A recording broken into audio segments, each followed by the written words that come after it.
Hello everyone. आज का हमारा टॉपिक है आर्थिक विश्लेषण की विधियां। आर्थिक विश्लेषण की विधियों को 3 भागों में बांटा गया है। निर्भरता के आधार पर, समय तत्व के आधार पर, उपकरण व दिशा के आधार पर। पहले हम डिस्कस करेंगे निर्भरता के आधार पर। निर्भरता के आधार पर आर्थिक विश्लेषण आंशिक व सामान्य हो सकता है। आंशिक विश्लेषण तब होगा जब हम एक कारक को ध्यान में रखकर आर्थिक विश्लेषण करेंगे। जैसे किसी भी वस्तु की मांग उसकी वस्तु की कीमत पर निर्भर करती है। अगर मांग वस्तु की कीमत कम है तो मांग ज्यादा होगी और वस्तु की कीमत ज्यादा है तो मांग कम होगी।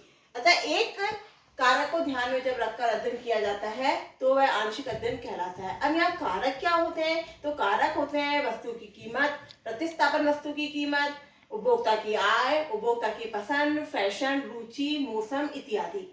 प्रतिस्थापन वस्तुएं क्या होती है? प्रतिस्थापन वस्तु होती है जैसे मान लीजिए चाय और कॉफी। अगर मार्केट में चाय की कीमत ज्यादा है तो उपभोक्ता क्या करेगा? उस समय उपभोक्ता कॉफी पीना स्टार्ट कर देगा।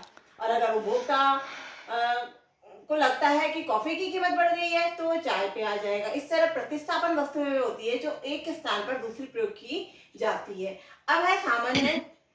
सामान्य विश्लेषण वह होता है जब एक से अधिक कारकों को ध्यान में रखकर अध्ययन किया जाता है, जैसे उपभोक्ता की आय, पसंद, फैशन, रुचि इत्यादि को ध्यान में रखकर।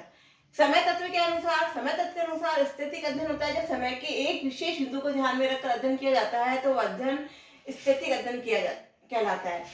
तुलनात्मक, जब आर्थिक विश्लेषण समय के 2 बिंदुओं को ध्यान में रखकर किया जाता है तो वह तुलनात्मक आर्थिक विश्लेषण कहलाता है। प्रायोगिक, जब साम्य की तुलना की जाती है, साम्य के तुलनात्मक अध्ययन की श्रृंखला को परिवर्तन किया जाता है तो उस समय जो विश्लेषण कहलाता है वह प्रायोगिक विश्लेषण कहलाएगा। अगला टॉपिक है उपकरण व दिशा के आधार पर। उपकरण व दिशा के आधार पर पहली विधि आती है निगमन विधि। निगमन विधि में जो विश्लेषण किया जाता है वो तर्क के आधार पर किया जाता है, क्योंकि इसमें जो समंग होते हैं वो काल्पनिक होते हैं, अनुमानित होते हैं, और जो समंग होते हैं वे सामान्य से विशेष की ओर लिए जाते हैं। जैसे है ना, पहले कोई छोटा बच्चा है उसको उन चीजों का ज्ञान दिया जाए जिसे वह जानता है, फिर उसे उन चीजों के बारे में बताया जाए जिसे वह नहीं जानता, तो यह सामान्य से विशेष की ओर अध्ययन कहलाता है। इस विधि को काल्पनिक और निराकार विधि भी कहते हैं, क्योंकि इसमें जो आंकड़े होते हैं, जो समंक होते हैं, वह अनुमानित होते हैं, काल्पनिक होते हैं। इसके बाद आती है आगमन विधि। आगमन विधि में जो समंक होते हैं वह वास्तविक होते हैं। इसे सांख्यिकी विधि में काम में लिया जा सकता है। इसमें जो अध्ययन होता है वह विशेष से सामान्य की ओर किया जाता है, और इस विधि को अनुभव पर आधारित विधि और ऐतिहासिक विधि भी कहते हैं, क्योंकि इसमें जो आंकड़े प्रस्तुत होते हैं वो आंकड़े वास्तविक होते हैं।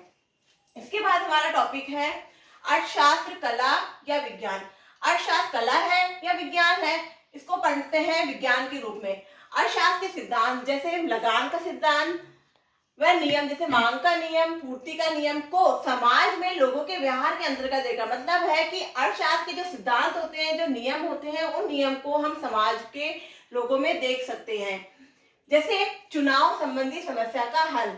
एक उपभोक्ता है, उसको अपनी आजीविका व बाजार में किसी भी वस्तु की कीमत ज्ञात है, तो उस समय वह उन दोनों के मध्य चुनाव कर सकता है कि किस वस्तु की कीमत कम है व मेरी आजीविका कितनी है, तो मैं किस वस्तु का चुनाव करूं जिससे मुझे अधिक से अधिक संतुष्टि मिले।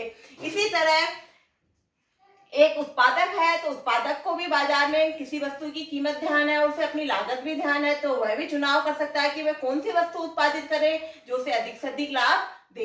इसी तरह कला के रूप में, कला क्या है? वह शारीरिक अथवा मानसिक क्षमता है जिसे के द्वारा एक कार्य सर्वोत्तम या श्रेष्ठ तरीके से किया जा सकता है। कला किसी भी व्यक्ति को कोई भी कार्य करने के लिए, बेहतर करने के लिए बनाती है। जैसे उत्पादन अधिकतम करना। अगर एक व्यक्ति मान लीजिए कोई उत्पादन करता है तो वह यही चाहेगा कि मेरा उत्पादन अधिक से अधिक हो, तो कला उसे वह सिखाती है कि वह अपना उत्पादन किस तरह से अधिकतम कर सकता है। इसके बाद आता है आर्थिक नियमों की कमियां।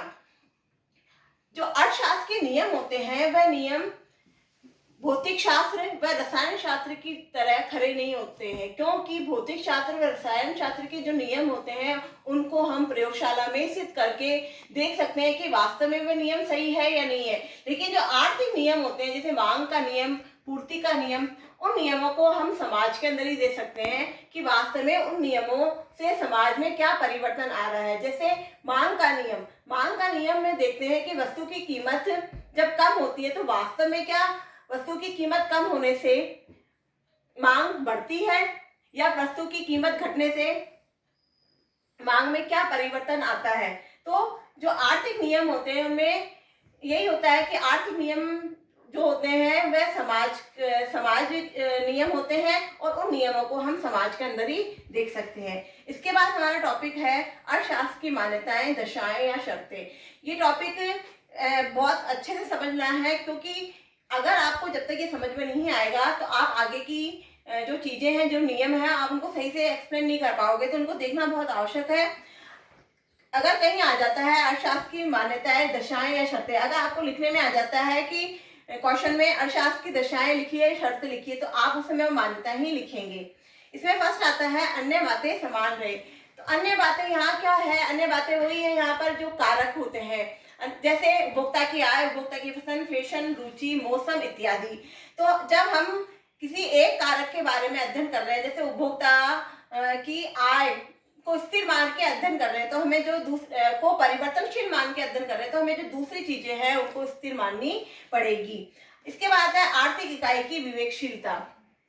आर्थिक इकाइयां, यहाँ पर आर्थिक इकाइयों से हमारा अर्थ है कच्चा माल। अगर कोई कच्चा माल की जो सभी इकाइयां हैं वो समरूप होनी चाहिए। अगर कोई इकाई कम अच्छी है और कोई ज्यादा अच्छी है, तो जो कम अच्छी है उससे उत्पादन कम होगा, और जो ज्यादा अच्छी है इकाई उससे उत्पादन ज्यादा होगा। तब ये नियम साबित नहीं होगा। इससे आर्थिक इकाइयों की विवेकशीलता समान होनी चाहिए। इसके बाद है आर्थिक मानव। हमारे यहाँ पर जो अध्ययन किया जाता है वो आर्थिक पक्ष का अध्ययन होता है, और आर्थिक पक्ष के अध्ययन में उपभोक्ता और उत्पादक आता है, जो यहाँ आर्थिक मानव कहलाएंगे। इसके बाद है साम्य या संतुलन की आरंभिक दशा। साम्य या संतुलन वह बिंदु होता है जहां पर उपभोक्ता संतुलन की अवस्था में होता है, जिसे ई नाम से शो किया जाएगा।